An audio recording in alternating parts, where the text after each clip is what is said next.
I did it again. I DNFed Bighorn for the second time. 5, 4, 3, 2, 1.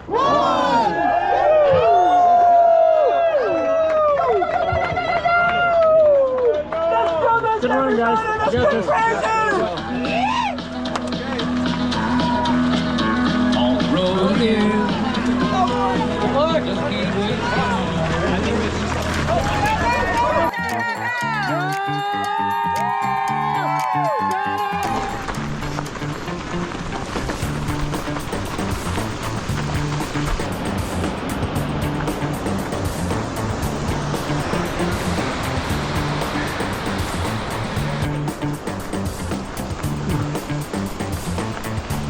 What the hell is down?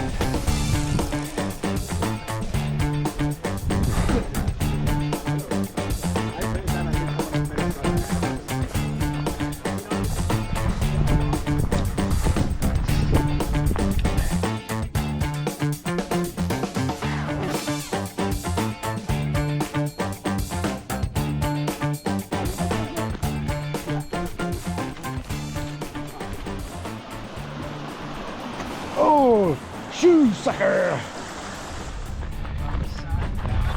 Woo!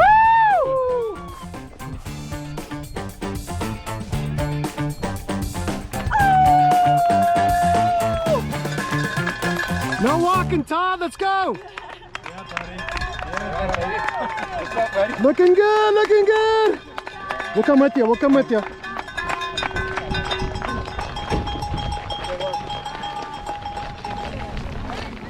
This was supposed to be my year of redemption, and the race started out amazing. The first 13 miles went fantastic.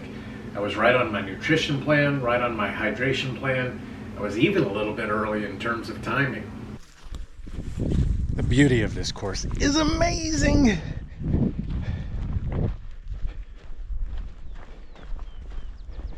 Cruising right along past cow camp, and one of my favorite parts of the course is coming up next. The natural spring. I mean, it's a natural spring with a pipe in it, but yeah, it's still spring water. Still delicious, still refreshing. I mean, how beautiful is that? I mean, scraping my legs on all this scrub brush, whatever it's called, that's not very beautiful.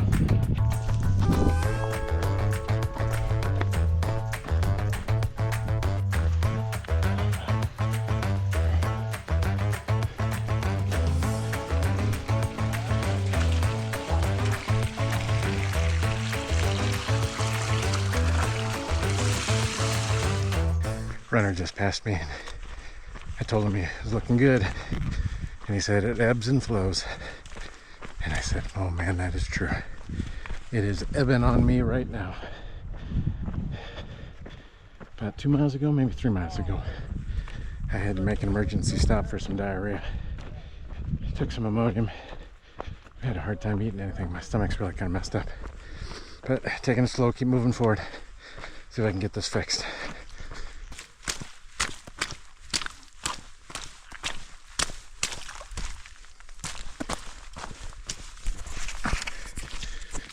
Just left bear camp. Sorry I didn't film any at bear camp. There's some horses up there. It's a beautiful little setting. I was able to get a few bites of quesadilla down. Got my water refilled. Just 3.5 miles to Sally, so that's where I feel like I can start fixing things for real.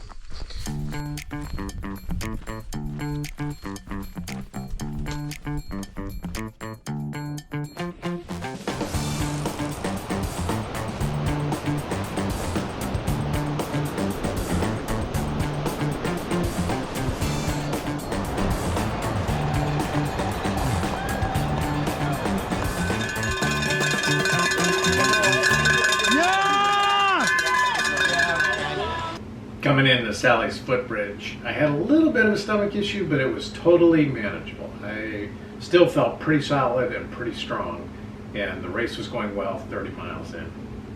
Come through this way. We got a chair straight over this way. I've got some stomach issues going on. Okay. I had to stop for little forest. There's bathrooms right there if yeah. you need to. Let's start there. Right. But let's just pause right here and look at what I'm wearing. This was one of my first major mistakes. I'm wearing this wool base layer and a beanie. I was dressed for how cold it was going to be at the top of the mountain later that night. But as I was leaving, it was still around 6 p.m.-ish, and it was quite hot at this point. And I wasn't but a mile out the road and was like, I'm wearing way too much stuff. No matter how much I do this, I still have so much to learn. God, I'm gonna start walking. All right, I'm just walking. Let me. Have a good trip. See you at the top, Todd.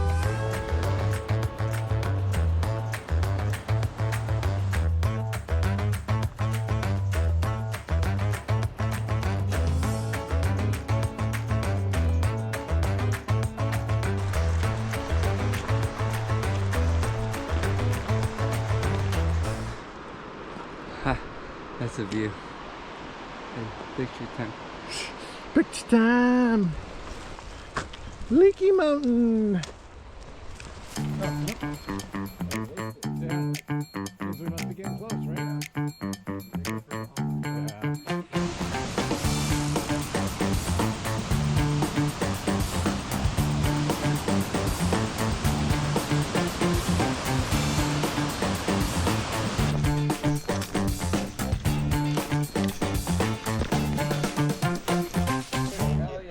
Nice.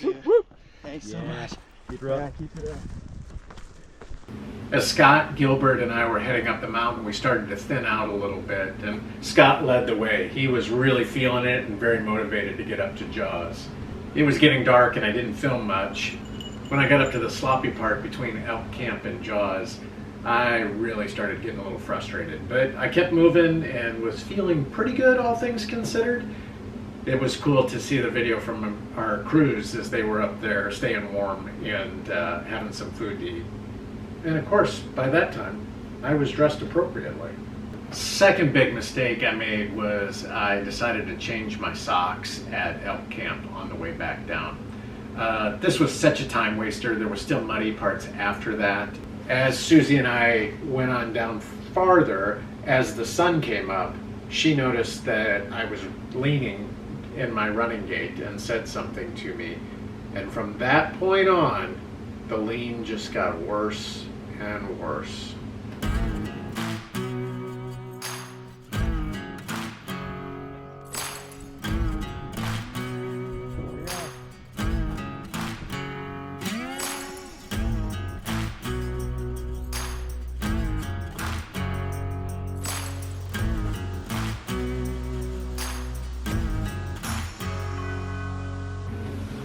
Peter picked me up back at Sally's Footbridge, and we had the big climb up the wall to go. I felt pretty motivated getting up the wall, but the lean was starting to impact more and more.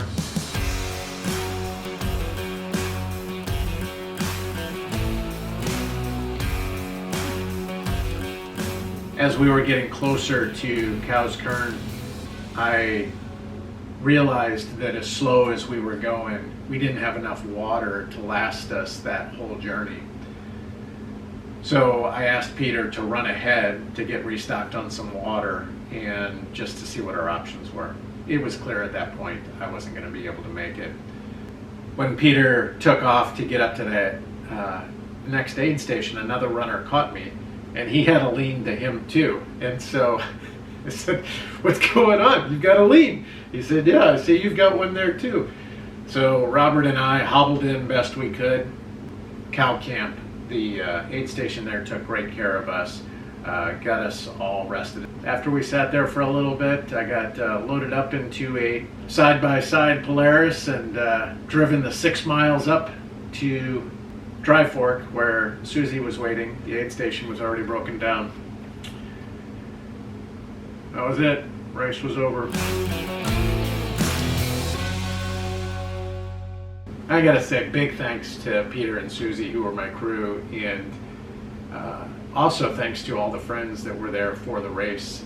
Congratulations to Scott, who this was his second Bighorn finish, and to Gilbert, this was his second 100-mile finish.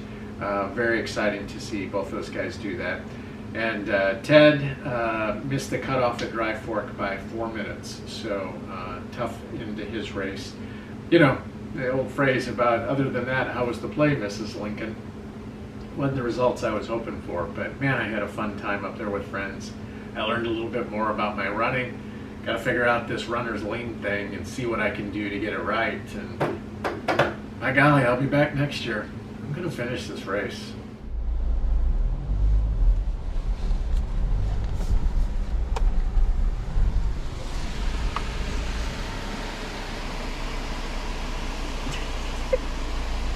That's pretty.